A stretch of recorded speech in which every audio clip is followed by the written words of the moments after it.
Chag Sameach, everyone. A couple of weeks ago, we had the great honor of meeting with Minister Robert Jenrick, the Secretary of State for Housing and Development.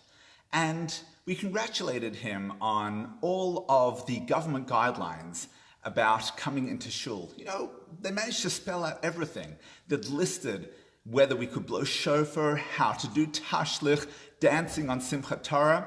I said to Minister Jenrick, the only thing that I saw missing in the government guidelines was there was no indication as to which direction one should shake the lulav and etrog in. But lo and behold, this week, the Prime Minister announced that there would be a radical shake-up. So I'm happy to hear that my words didn't go without notice, and it was reported back to the Prime Minister, and he is now called for that radical shake-up. So what is a radical shake-up? We have two primary mitzvot on Succot.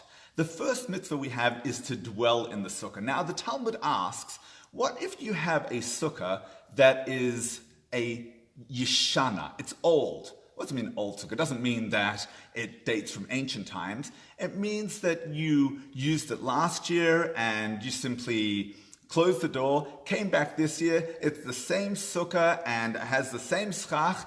And can you simply enter the sukkah, or did you need to build the sukkah again this year in order to fulfill the mitzvah? Sukkah yeshana, an old sukkah, is it permissible?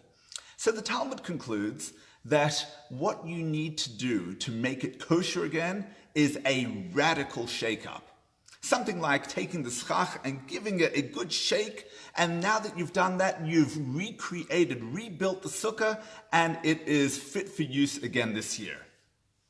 Second mitzvah we have is the lulav and etrog, or the arba minim, the four species, together with the hadassim, the myrtles, and the aravot, the willows.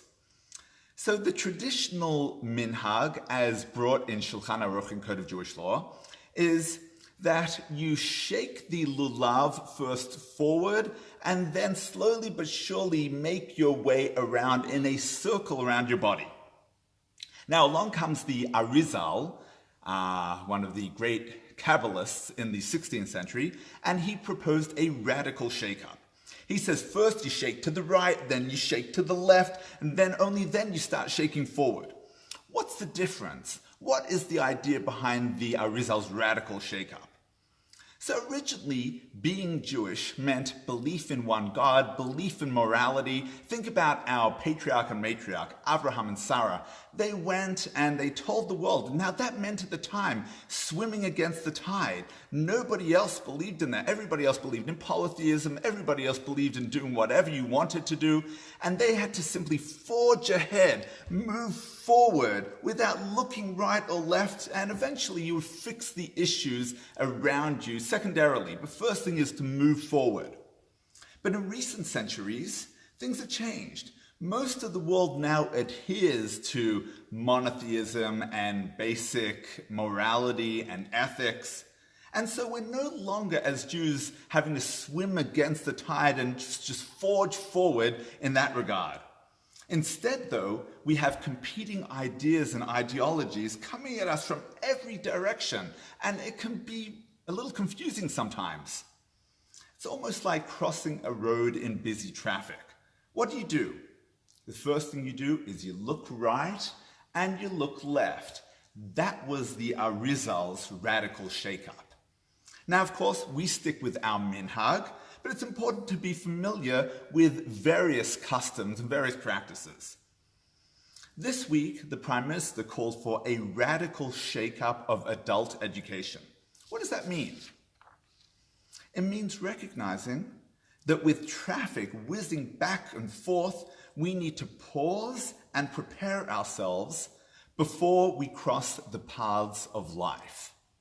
And the only way to truly prepare ourselves and secure our Jewish heritage and the Jewish belief and commitment of our families is to educate ourselves constantly in our Judaism. See, our old sukkahs might have worked, but they need a radical shake-up. We can't rest on the sukkahs of Jewish knowledge that were built in the past. We need to stay fresh and ever-growing in our Judaism. Imagine you've driven up to that four-way intersection But you haven't read the driving theory manual.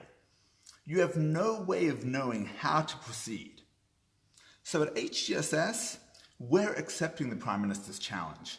It's time for a radical shake-up of adult education.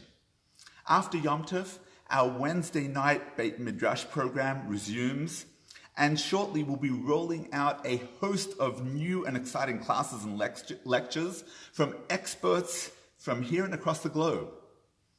The Prime Minister recognizes that shuls must stay open as integral centers of prayer and learning. Let's not take this gesture for granted. Let's join him for a radical shake-up of adult education. Wishing you all Shabbat Shalom and Chag Sameach.